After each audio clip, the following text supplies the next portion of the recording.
Regardez-moi cette barbe là, comme c'est bien taillé.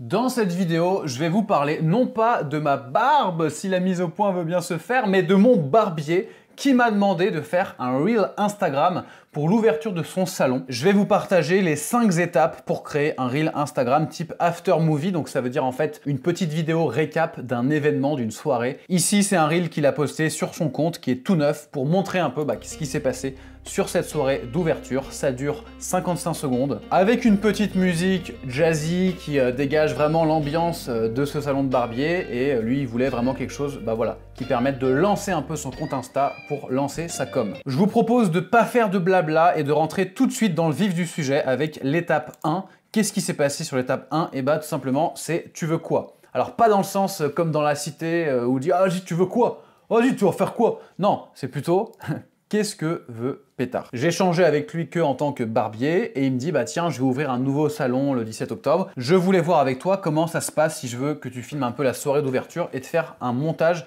pour Instagram. Donc là, ce que j'ai fait, c'est que je l'ai appelé et je lui ai dit qu'il y avait 3 types de vidéos possibles à faire. Donc la première, c'est de faire une visite du salon pour faire une sorte de parcours client, pour montrer un peu le côté chic et premium du salon, les différents espaces, mais pas forcément pendant la soirée. Donc ça, c'est un premier Reel Instagram qu'on pouvait faire. Le deuxième, c'est un focus plutôt sur la prestation du barbier qui fait barbier et coiffeur. Donc vraiment faire des beaux plans esthétiques sur lui avec un client, potentiellement à un moment où il n'y a personne d'autre dans le salon pour monter le côté décontracté. Et troisième type de vidéo qu'on peut faire, c'est un récap de la soirée d'ouverture du salon, donc une vidéo after movie pour montrer qu'il y a du beau monde, que le salon est sympa, etc. C'est une étape ultra importante, ça, quand on a affaire à un client. C'est à nous, en tant que vidéaste, de dire voici ce qu'on peut faire comme vidéo.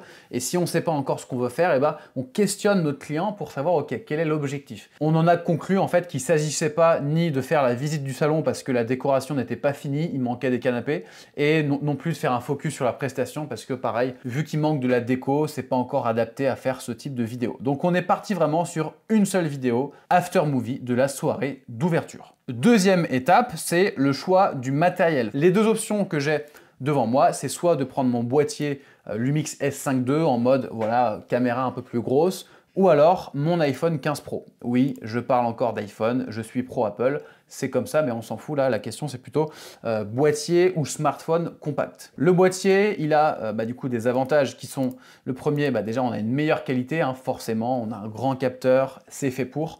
Une faible profondeur de champ, d'accord, on peut avoir un joli flou d'arrière-plan, on peut aller beaucoup plus loin dans cette direction. On peut aussi avoir une bien meilleure qualité en basse lumière. Maintenant, il y a des inconvénients. Forcément. Le premier, c'est que c'est encombrant. D'accord, le boîtier, l'objectif, voire potentiellement plusieurs objectifs, c'est encombrant dans le sac, mais c'est surtout encombrant quand je le sors. Et vu qu'on est sur un tout petit salon de barbier, ça peut pas me permettre de m'insérer partout derrière derrière les gens, derrière les petites étagères, les trucs. Donc voilà, c'est une contrainte. Ensuite, c'est pas discret à sortir, d'accord? Tu sors ton boîtier, les gens vont se dire ah ouais d'accord, donc soit je suis photographié, soit je suis filmé, donc tu peux pas passer inaperçu.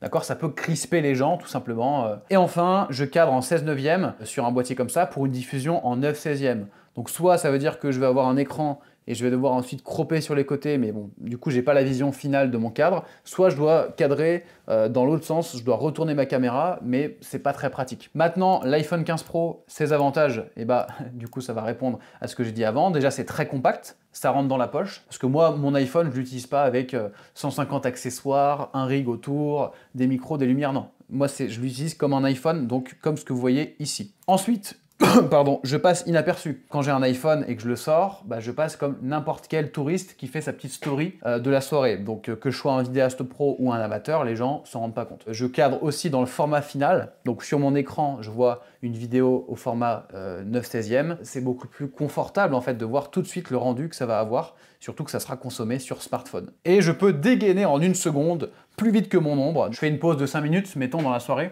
et je dis putain, il se passe un truc, hop, je sors le téléphone.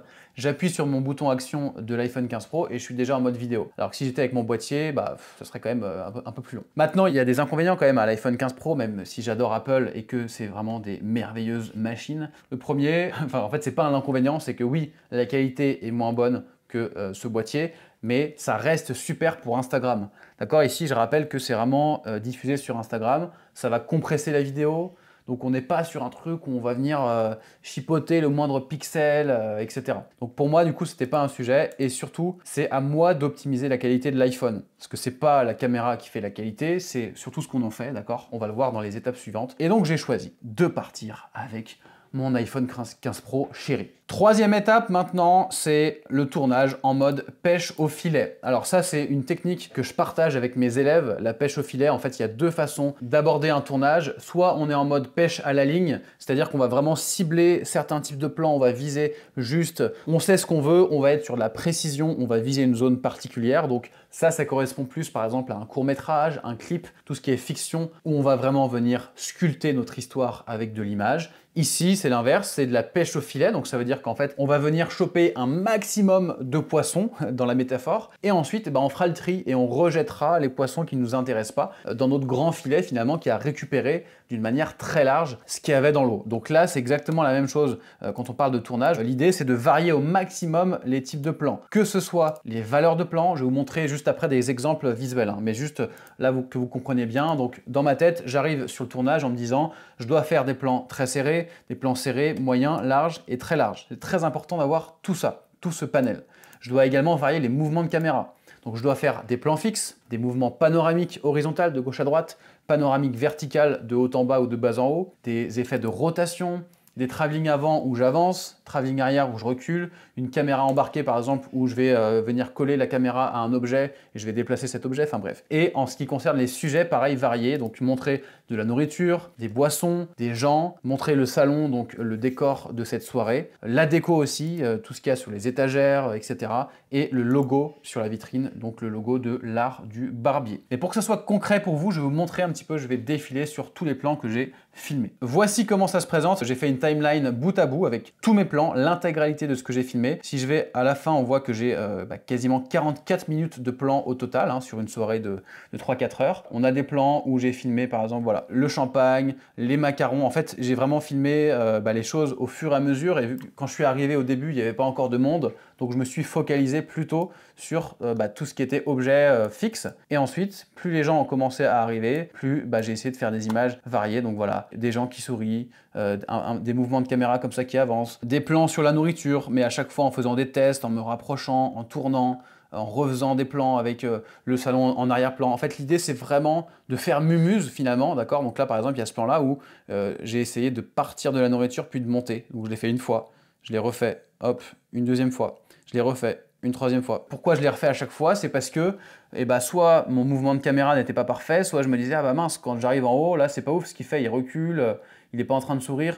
Donc c'est pas forcément très joli. L'idée, c'est vraiment d'être en mode pêche au filet. Donc par exemple là, je fais ce plan avec l'art du barbier sur la vitrine à l'extérieur. Donc je fais un mouvement de gauche à droite. Puis je me dis, non, en fait, je vais le refaire parce que là, l'art du barbier, il était un peu noyé dans les gens. J'aurais aimé qu'il arrive sur le plafond. Je reviens et je le refais comme ça. Puis là, je me dis, non, en fait, il y a un mec qui est de dos. Donc quand on regarde ce qui se passe dans le salon à ce moment-là, c'est pas terrible. Donc du coup, paf, je le refais. Et là, du coup, c'est mieux, parce qu'il y a un mec qui vient vers la caméra. Et au final, c'est ce plan-là que j'ai pris dans le montage final. Donc en fait, vraiment, c'est faire, refaire, refaire. Et surtout, garder au maximum le naturel des gens, donc passer inaperçu. C'est pour ça que des fois, si les gens regardent la caméra, on recommence le plan. Voilà pour le tournage en mode pêche au filet. Maintenant, la quatrième étape, c'est le choix de la musique. Ça, c'est ultra important, surtout pour un reel assez court qui doit être dynamique. Donc ça s'est passé en 4 phases. La première, c'est que moi, j'ai présélectionné sur Artlist 3 musiques qui étaient un petit peu dans le style de ce que Pétard diffuse dans son salon, c'est-à-dire un peu de jazz, blues, etc. Et je lui ai envoyé sur WhatsApp, alors 2 musiques, parmi les 3, j'en ai pris que 2 que je préférais pour faciliter le choix, et je lui dis voilà, voici 2 musiques que je trouve cool et adaptées à ton univers, peux-tu me dire si tu as une préférence? Et je précise évidemment, si aucune ne te plaît, tu peux me le dire aussi, j'en chercherai d'autres. Pour pas que lui se sente obligé de dire qu'il aime alors qu'il aime pas. Donc sa réponse c'était ok, bien, peut-être plus la deuxième, c'est mieux. Mais je viens de regarder un peu sur Spotify. Donc s'il dit ça, ça veut dire qu'il n'est pas 100% convaincu. Parce que s'il était en mode ah la musique elle est parfaite, il n'aurait pas cherché sur Spotify. Et je me suis dit bon ok, je vais aller voir ce qu'il me propose parce que moi mon objectif c'est que mon client soit satisfait. Donc il m'envoie une playlist sur Spotify et du coup dans la playlist, donc c'était Cigar and Whiskey Instrumentals qui correspond bien à son univers. Le morceau qu'il m'a proposé c'est celui-là, Good Time. Et en fait je l'ai regardé, il était un peu trop monotone, c'est-à-dire qu'il se passait tout le temps la même chose sur 4 minutes. J'en ai écouté un autre qui est un peu mieux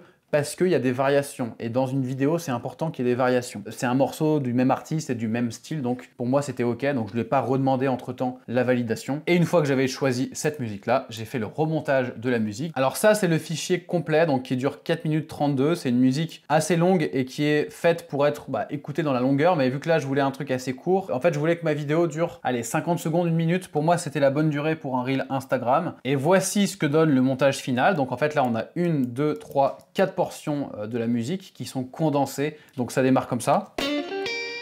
Donc ça c'est un bon début, on a la guitare et tout.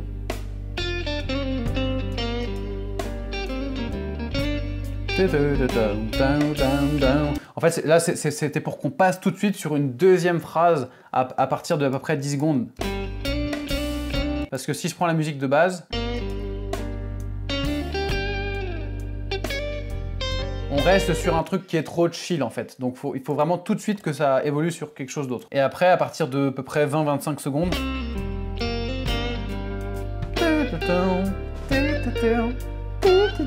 vu que c'est une musique qui est pas mal chill, il fallait quand même la rendre assez dynamique. Et puis à la fin, moi c'est toujours ce que je fais, c'est que je finis en général par la vraie fin de la musique. Alors attention, à chaque fois les transitions, je les ai bien travaillées pour que ça s'enchaîne en rythme, etc.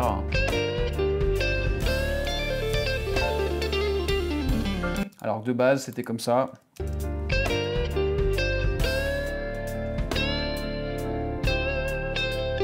Donc voilà, l'idée c'est vraiment de remonter la musique pour avoir finalement la structure du reel. Et ensuite, une fois qu'on a ça sur la timeline, on va pouvoir venir mettre nos plans par-dessus. Et c'est justement l'étape 5, la dernière étape, le dérochage par écrémage et la construction de la vidéo. J'aime bien faire ce parallèle-là. Avec du coup une magnifique image d'un écrémage avec du lait qui chauffe. Je crois que, enfin je suis pas un spécialiste, hein, mais il me semble que la crème du coup remonte et on garde que la crème pour que finalement on ait la crème de la crème, la fameuse expression, et qu'on puisse faire un fromage bien dense. Ce que j'ai fait, c'est que je suis parti de ma séquence bout à bout où j'avais 100% de mes plans alignés sur la timeline sans avoir fait aucun tri. Et après, j'ai navigué sur tous les rushs un par un pour supprimer tous les plans qui pour moi n'étaient pas bons. Par exemple, quand je refaisais 3, 4, 5 fois le même plan, je gardais que là où les prises qui étaient exploitables, c'est-à-dire où il n'y avait pas d'erreur technique, où il n'y avait pas un moment où, je sais pas, c'était pas intéressant ce qui se passait à l'image. Pour arriver à ma séquence bout à bout 2, où là, j'avais déjà bien écrémé, à peu près 25 minutes de rush au lieu de 45, et surtout, je les ai classés. J'ai une catégorie food pour tout ce qui est image de nourriture, ensuite la catégorie champagne, ensuite les produits sur les étagères, l'étagère avec le whisky, etc.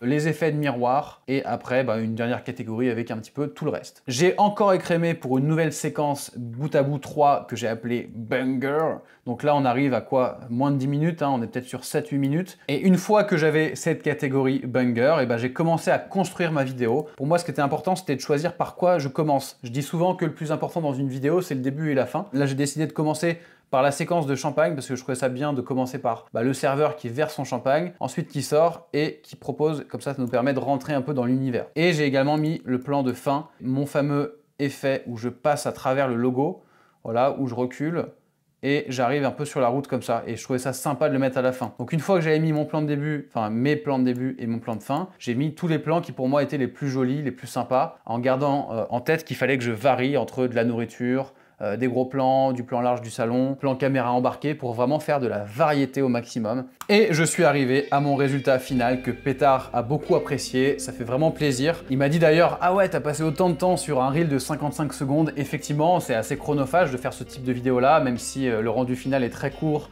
Et on peut se dire que c'est de la consommation Instagram, mais c'est très important pour lui d'avoir cette vidéo-là en page d'accueil de son compte Insta parce que les prochaines personnes qui vont arriver dessus vont pouvoir ressentir cette ambiance. Maintenant, là, je vous ai partagé, on va dire, les grandes lignes, évidemment, hein, de tout ce que j'ai fait pour ce projet-là. Il y a beaucoup d'autres choses que j'ai mises en place pour arriver à ce résultat-là, notamment sur la partie technique, comment avoir une image comme ça qui a ce rendu pro, même avec un iPhone, et aussi dans la partie storytelling, comment j'ai structuré dans ma tête les différents plans que je tournais pendant la soirée, et au montage, dans quel ordre les mettre. Mais tous ces conseils-là, tout ce qui concerne les coulisses avancées des missions que je fais pour mes clients, je les réserve à mes élèves qui sont dans le triangle d'or des vidéastes. C'est mon programme d'accompagnement où pendant 6 mois, je les coach pour qu'ils puissent développer les 3 piliers qui sont fondamentaux pour moi en tant que vidéaste, qui sont la technique pour arriver à un rendu premium, que ce soit en termes d'image ou de son, le storytelling pour avoir un process bien clair, pour savoir justement comment raconter une histoire sur ce type de vidéo où on peut ne pas savoir quoi raconter à l'avance, et la partie business pour déjà acquérir